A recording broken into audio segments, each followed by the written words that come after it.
원금이 만약에 뭐 1,000이 들어갔으면 그게 뭐 이렇게 왔다 갔다 하겠죠. 왔다 갔다 하다가 어느 정도 되면 2,000 이상을 넘거든요. 그러면 그때 1,000을 그냥 다 찾고 나면 1,000이 남잖아요. 근데 그 1,000은 없던 돈이에요. 손실 구간이 없어요. 근데 장기적으로 내가 어떤 투자를 고민한다면 1억일 때 비싸서 못 들어왔던 분들은 오히려 조금 더 기다렸다가 조금 더 저렴해질 때 살 수 있는 또 기회가 있는 것이고, 또 내가 저 밑에서 들어와서 어느 정도 수익을 많이 봤으면 이런 어떤 조정장에서 더 밑으로 떨어질 가능성에 대해서 염두에 두고 어느 정도 수익을 실현하는 것도 괜찮은 방법일 수 있고.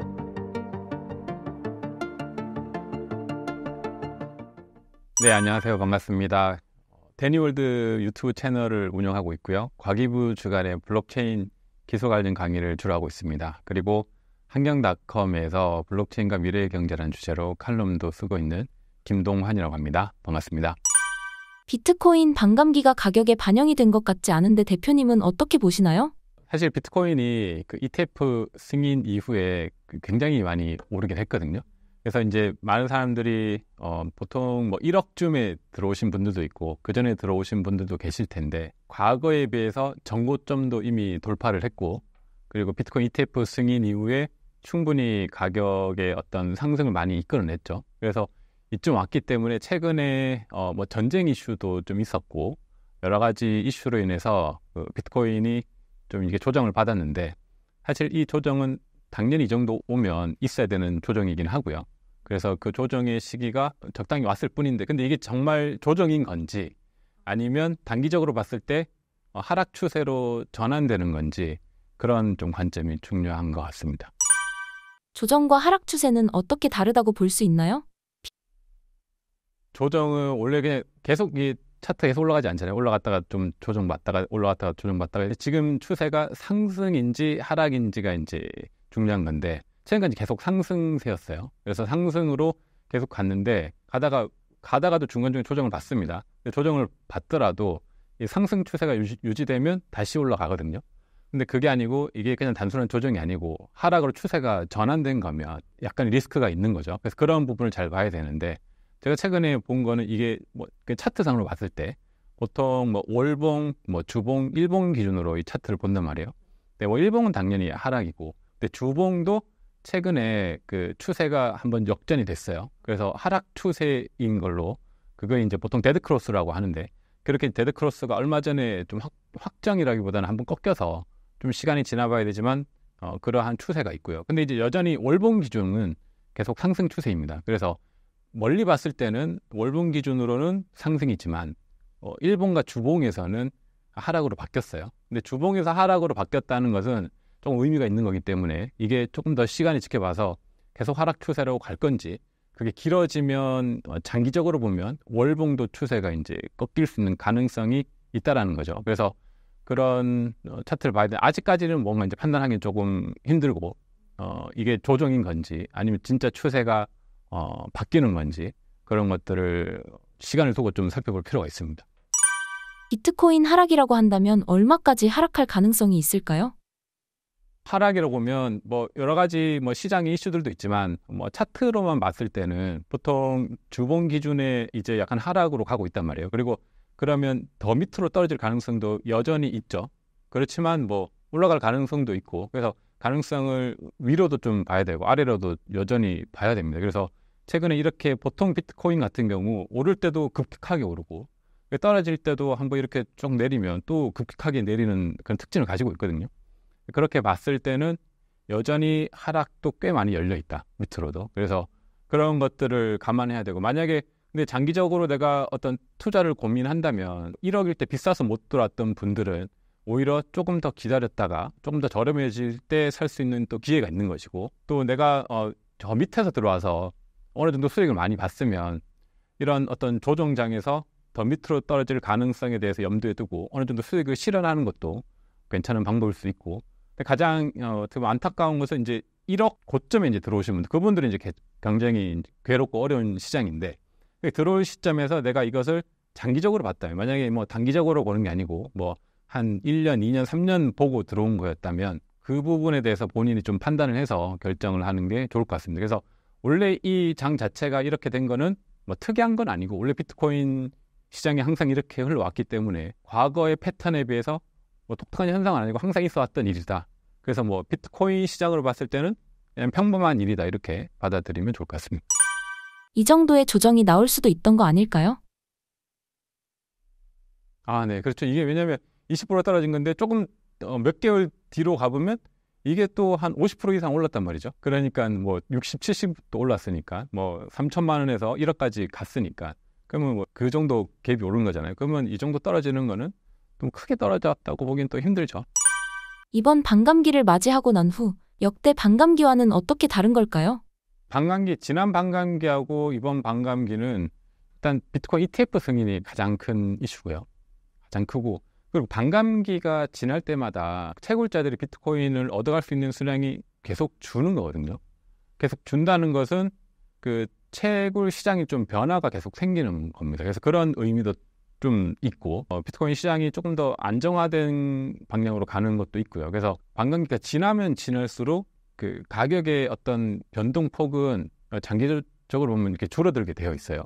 그런 메커니즘인데 그런 메커니즘을 향해서 점점 간다고 보면 되고 근데 이제 단기적으로 봤을 때는 지난번 반감기랑은 비트코인 ETF가 가장 큰 것 같고 그래서 기관의 자금들이 들어올 수 있는 여지가 이제 생겼고 그런 부분 플러스 근데 올해는 또 독특하게 또 전쟁의 어떤 리스크가 또 생기면서 반감기 외에 좀 다른 요소들이 또 작용을 하고 있는 것 같습니다.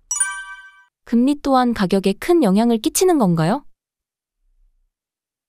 예. 금리도 영향을 굉장히 많이 주죠. 근데 비트코인 시장 자체가 과거에 보면 몇 번의 반감기 속에서 비트코인 시장이 원래 작았어요. 그래서 비트코인 홀로 좀 존재한 시장이었는데 최근에는 특히 비트코인 시간이 지나면서 전체 자산 시장에서 편입이 된 느낌이 있거든요. 그래서 뭐 주식이라든지 전체 시장과 같이 가는 패턴들도 있었고 그러니까 이제 금리의 영향을 받을 수밖에 없는 거죠. 금리가 높아지는 것은 아무래도 뭐 주식과 이런 모든 자산 시장은 떨어지게 돼 있으니까 그 영향으로 반감기 이슈임에도 불구하고 더 이제 빠지는 그런 이제 영향을 준 거죠. 단기적으로 금리 인하의 가능성이 없다면 비트코인 가격에 계속 부정적인 영향을 주지 않을까요? 금리를 내리는 게 좋은 거죠. 비트코인 시장으로는. 금리를 내려야지 자금이 뭐 주식이라든지 비트코인 시장까지 들어올 수 있으니까 내려야 되는 건데 내리면 그게 호재인데 그게 분명히 영향이 있고 근데 지금 분위기로 봐서는 내리지 않고 뭐 유지하거나 올릴 가능성이 있다고 하는 여론이 많으니까 그런 상황은 이 비트코인 시장에도 좋지 않은 영향을 주게 돼 있는 거죠. 그래서 금리 영향이 분명히 있고요. 또 승인된 상황에서는 금리 영향이 더 있을 수밖에 없고 결국에 이제 비트코인 ETF 승인이라는 의미는 미국 시장에서 사람들이 주식 사듯이 똑같이 비트코인을 살 수 있는 거니까 그런 의미는 주식 투자를 했던 사람이 뭐 주식과 뭐 다른 ETF 사면서 비트코인 ETF도 같이 한두 개씩 더 살 거란 말이에요. 그런데 금리가 인하하지 않고 올라가면 결국 주식시장이 떨어질 거니까 그래서 주식을 빼면서 비트코인 ETF에 있는 비트코인까지 같이 이제 빼게 되는 거죠. 같은 주식처럼 보게 되니까 그런 영향도 있을 거고 그것 플러스 원래 그 비트코인 시장 자체도 자금이 많이 들어오지 못하면 결국 떨어지게 돼 있으니까 그런 영향도 같이 있는 것 같습니다. 대표님, 전쟁과 비트코인에 대한 관계성을 알기 쉽게 설명해 주실 수 있으실까요? 그 전쟁에 대한 오해가 있는데 그 비트코인이 전쟁에 대비해서 굉장히 안전자산이다라는 그러한 이야기가 있죠. 그게 일부는 맞고 일부는 틀린데 맞다는 의미는 장기적인 관점에서 맞습니다. 그러니까 비트코인이 지금은 아직 초기이기 때문에 비트코인이 시장에서 계속 가격 변동이 계속 심할 거예요.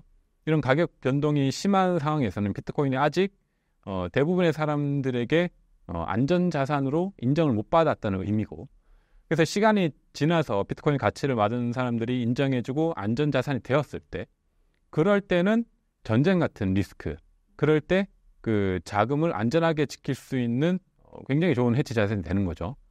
굉장히 이동이 편하고 뭐 국가 간 경계도 없고 자산을 완전히 안전하게 지킬 수 있으니까 그런 비트코인 특징 때문에 전쟁에 있을 때 어떤 뭐 달러라든지 아니면 전쟁에서 제일 안전자산으로 치면 뭐 채권 같은 거겠죠. 국채 같은 거.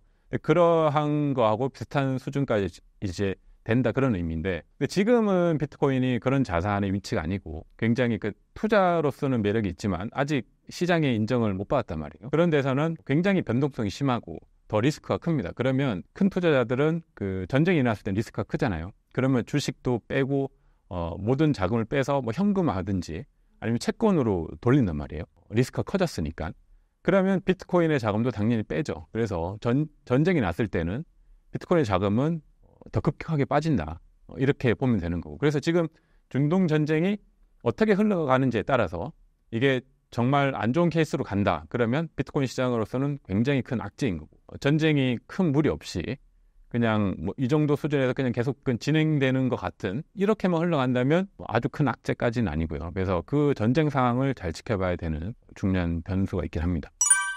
올해 11월 미국 대선이 있는데 트럼프가 당선이 된다면 가상 자산 시장에는 어떤 영향을 미칠까요? 지금 트럼프하고 바이든이 보통 공약을 내놓는 걸 보면 특히 트럼프가 과거와는 다르게 과거에는 비트코인이 굉장히 부정적이었는데 최근에는 굉장히 긍정적으로 바뀌었단 말이에요. 그래서 비트코인을 가지고 결제도 하게 해주겠다 뭐 이런 이야기까지 하면서 또 긍정적으로 바뀌었다는 것은 만약에 뭐 트럼프가 당선이 된다면 뭐 바이든도 친암호화폐 정책을 좀 취하긴 한데 트럼프가 좀 더 적극적인 것 같더라고요. 그래서 만약에 트럼프 지정이 된다면 실제 제도적으로 비트코인을 결제할 수 있는 시스템을 만들어 준 거니까 예를 들어 지금도 비트코인으로 결제가 가능해요.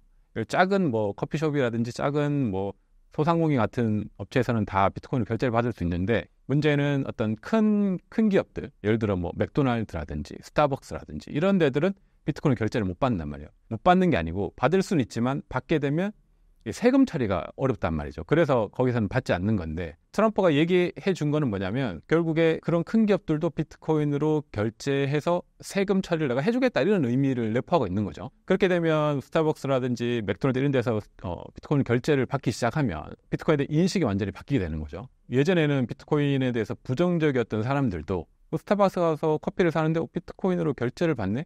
그리고 그걸 결제를 받고 나서 얘도 정상적으로 세금을 처리하네 이렇게 되면 굉장히 급격한 인식의 변화가 되는 거거든요. 그래서 그런 정책이 굉장히 의미가 있고 당선 여부에 따라서 이 시장 자체도 단기적으로 큰 변화가 있을 수가 있다고 봅니다. 대표님, 트럼프가 원래는 이런 입장이 아니라고 말씀하셨는데 트럼프의 입장이 변화된 계기가 있을까요? 가장 큰 거는 뭐 트럼프 같은 경우 뭐 다 그렇겠지만 일단 당선이 돼야 되니까 유권자들의 표를 얻어야죠. 그래서 미국 시장도 지금은 이 암호화폐를 투자하는 투자들이 굉장히 많단 말이에요. 그런 이제 유권자들의 표를 얻는 그게 일단 가장 크겠죠. 한 표라도 더 얻어야 되니까. 과거와는 다르게 그러한 것들을 그래서 정책에도 조금씩 넣고 아마 하는 게 아닐까 이렇게 생각을 해봅니다. 트럼프가 투자자들의 눈치를 보기 시작했다는 것은 그만큼 투자자가 많아졌다는 것으로 볼 수 있는데 그렇다면 암호화폐가 주류 자산이 되어가고 있는 걸까요? 그렇죠. 주류 자산이 되어가고 있는 과정이죠. 그 과정이 아직 초기이긴 하지만 트럼프라든지 바이든도 미국 같은 경우는 다른 것보다 경합주들이 있단 말이에요. 경합주 같은 경우는 거기서 진짜 한 표라도 더 얻어야지 당선이 되냐 안 되냐 이게 결정이 되는데 그런 경합주들에서 어떤 아직 소수이긴 하죠. 암호화폐 투자자들이 소수인데 그 소수의 표를 다 얻게 되면 결국에 당선될 가능성이 높아지는 거니까 그래서 그런 측면도 굉장히 클 것 같다 이런 생각이 있습니다. 대표님은 비트코인 올해 전망은 어떻게 보고 계신가요? 지금 현재 좀 불확실한 요소들이 많이 생겨서 올 초하고는 좀 다르게 금리 인하도 굉장히 불분명해졌고 전쟁 이슈가 가장 크죠. 전쟁 이슈의 경기 상황이 생각보다는 그렇게 좋아지지 않는다는 견해들이 많기 때문에 결국 이 투자라는 것은 이 심리이기도 하고 어떤 미래에 대한 예측, 그 현재에 대한 어떤 가능성, 기대 심리 이런 게 굉장히 많이 반영되거든요. 올 초에는 굉장히 기대 심리가 많았단 말이에요. 그게 커서 이 장을 이만큼 이끌었는데 지금 시점에서 봤을 때 그러한 기대 심리를 이끌 만한 어떤 시장의 이슈들이 많이 있나 보면 또 크게 많이는 없는 것 같아요. 근데 이것들은 또 생겨날 수가 있는 거죠. 그래서 지금은 약간 정체기하고 어떤 지금의 시장이 어떤지 좀 돌아봐야 되는 시기인 것 같고 그럼에도 불구하고 이 비트코인의 반감기가 지났고 또 ETF 승인이 됐었고 그리고 나서 이제 다시 진행하는 시기에서 이 산업도 꽤 커졌어요. 예전에 비해서. 그래서 산업 영역도 계속 발전하고 있기 때문에 이런 것들을 염두에 둔다면 여전히 성장 가능성이 올해 말까지 꽤 있지 않나 이런 측면이 좀 클 것 같습니다. 그래서 뭐 확률적으로 본다면 한 6대4 정도로 여전히 가능성이 좀 더 있고 근데 반대로 어떤 시장의 뭐 시장 언제든지 변할 수 있으니까 전쟁이 어떻게 되는지 그리고 미국의 금리 이런 부분에 따라서 그리고 미 대선도 같이 엮여 있겠죠. 그런 결과에 따라서 어떤 뭐 지금보다 더 뭐 좋지 않은 상황이 될 수 있는 가능성도 있다 이렇게 봐야 될 것 같습니다. 현재 물려 계신 분들이 걱정이 많으십니다. 이럴 때에는 어떤 스탠스를 취해야 할까요? 그게 이제 사람마다 다 다르긴 한데 그래서 저는 항상 투자에 있어서 자기만의 투자 원칙을 분명히 세워야 되거든요. 그거를 만약에 세웠다면 그 투자 원칙대로 하면 되고요. 그래서 그 원칙이 예를 들어 뭐 단기로 투자하는 사람이라면 단기로 내가 100을 넣었는데 70에 손실이 오면 그 손절을 하겠다 이런 손절 계획이 있어야 되고 수익을 만약에 실현하면 뭐 150까지 올랐다면 150에 일부 수익을 실현하겠다 아니면 전체를 수익 실현하겠다 이런 그 계획이 있어야 되거든요. 그런 계획이 없었다면 지금이라도 다시 한번 계획을 만드는 계기로 삼아야 되고 그 계획이 있었던 부분이라면 그 플랜대로 진행을 하면 됩니다. 그래서 그 플랜대로 이런 상황에서 내가 손절을 해야 되면 손절을 해야 되는 거고 과감하게 그렇지 않고 자기 계획에 이게 안 왔으면 충분히 기다릴 수 있는 거죠. 근데 대부분은 그냥 아무 생각 없이 투자를 한단 말이에요. 비트코인에 그냥 남들이 다 사고 있으니까 나도 사야 될 것 같아서 사고 그거의 가장 큰 문제는 언제 팔아야 될지도 모르고 언제 정리해야 될지도 모르고 리스크가 왔을 때 어떻게 대응해야 될지를 모른단 말이에요.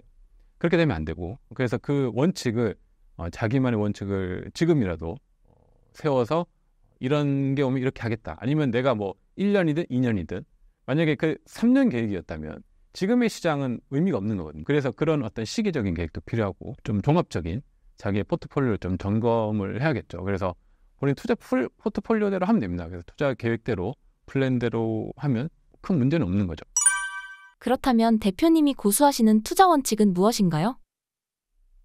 저는 뭐 여러 가지 그 원칙이 있긴 한데 저는 일단 손실이 없는 그래서 그 손실 구간을 최소한으로 줄이는 게 제 투자 원칙이고 그래서 자금 늘릴 때 여러 가지 케이스가 있죠. 그래서 저는 기본적으로 그 진입 시기를 하여튼 제일 저점일 때 들어가는 걸 항상 목표로 삼고 있어요. 그래서 저렴할 때 최대한 저렴할 때까지 기다리든지 남들이 아직 관심 없을 때 그때 들어가서 좀 기다려서 어느 정도 이제 장이 올랐을 때 그리고 관심을 가졌을 때 그때 좀 수익을 실현하는 게 제 투자 원칙의 첫 번째인데 그것도 쉽지는 않죠. 그 저점을 찾기가 어렵고 그렇지만 어느 정도 이제 찾으면 그 내가 투자한 포트폴리오 전체가 다 잘 되지는 않거든요. 그중에 이제 일부가 잘 되었을 때 그것을 어느 정도 시점에 가면 저는 기본적으로 원금은 다 다시 찾습니다. 원금이 만약에 뭐 1,000이 들어갔으면 그게 뭐 이렇게 왔다 갔다 하겠죠. 왔다 갔다 하다가 어느 정도 되면 2,000 이상을 넘거든요. 그러면 그때 1,000을 그냥 다 찾고 나면 1,000이 남잖아요. 근데 그 1,000은 없던 돈이에요. 손실 구간이 없어요. 그래서 그 1,000부터는 이 1,000이 어떻게 되든 나는 계속 무손실 구간이기 때문에 무손실이 구간이 발생하면 어떤 이점이 있냐면 굉장히 여유로워져요. 심리적으로 여유로워지기 때문에 뭐 차트가 어떻게 가든 좀 계획을 장기적으로 세울 수도 있고 뭐 사실 없어도 된다라는 마음이 있는 거죠. 그래서 여유가 생기기 때문에 투자 계획대로 진행할 수가 있고 그 포트폴리오를 구성하고 관리하는데 굉장히 좀 유리해지는 입장이 되는 겁니다. 시장에서 시장의 많은 참여자들 중에서 내가 가장 우위에 설 수 있는 거죠. 그래서 우위에서 모든 것을 결정할 수 있기 때문에 시간적인 여유가 있고 자금적인 여유가 있고 그런 상황에서는 판단력이 좀 더 분명해지거든요.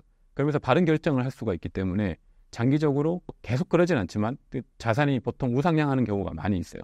그래서 그런 투자 전략을 저는 취하고 있고 그런 전략을 대부분 하면 좋은데 많은 사람들이 이제 고점에서 들어오기 때문에 그게 잘 안 되죠. 그래서 이번에 만약에 그렇게 고점에서 들어오신 분이 있다면 이걸 경험을 삼아서 이러한 전략으로 바꿔서 최대한 수익을 실현하고 나서 어느 정도 실현된 수익 가지고 다시 재투자하는 이런 방식을 계속 하게 되면 시장에서 장기적으로 계속 승리할 수가 있고 이길 수가 있습니다. 근데 굉장히 뭐 어렵진 않아요. 그 원칙을 세워서 그것대로 하면 되는데 많은 사람들이 잘 하지 못하죠. 어쨌거나 이제 원칙을 다시 한번 좀 점검해 오고 본인만의 원칙대로 하면 괜찮은 시장에서 우위를 정할 수 있다고 생각이 듭니다. 비트코인의 저점을 찾는 게 중요하다고 하셨는데 지금이 비트코인의 저점일까요? 지금이 이제 만약에 그 1억에 못 들어가신 분은 지금부터 좀 유심하게 좀 볼 필요가 있죠. 가격을 유심하게 봐서 뭐 더 떨어질 가능성도 있으니까 그러면 내가 언제쯤에 들어갔다가 언제쯤에 나오겠다라는 계획을 세우기가 굉장히 좋은 시기라고 볼 수 있죠. 저점은 어떤 식으로 찾아야 하나요?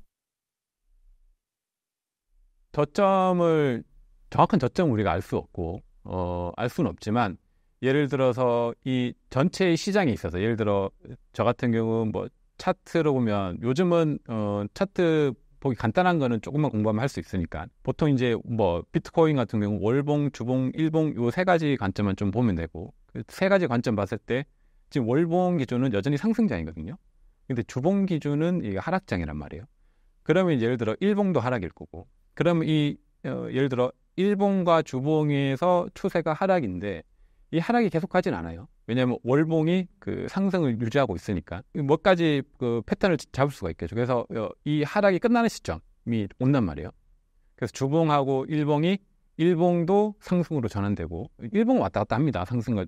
근데 주봉 기준으로 주봉이 하락으로 지금 간지 며칠 됐는데 더 지나서 하락을 끝내고 다시 상승으로 전환이 되면 전환이 된 걸 확인하고 나서 들어가는 게 굉장히 안정적이죠. 더 좋은 건 이제 상승으로 전환하기 전 시점에 들어가면 되는데 그건 좀 리스크가 있고 그래서 상승으로 전환됐다고 시그널이 왔을 때 그때 이제 월봉 차트를 보는 거예요. 월봉도 여전히 그 상승인지 그러면 이제 월봉 기준으로 해서 내가 상승에 베팅을 하는 거거든요. 주봉이 전환을 했으니까 그렇게 밑으로 쭉 떨어져서 전환한 시점에서는 또 당분간은 또 꽤 오릅니다. 그렇게 올랐을 때 단기적인 수익 실현을 할 수도 있고 아니면 그 정도 떨어졌으니까 또 더 장기적으로 봐서 남들은 1억에 샀을 때 나는 뭐 8천, 7천, 뭐 6천에 살 수 있는 거죠. 그렇게 해서 이제 장기적으로 가져가는 전략을 세울 수도 있을 것 같습니다.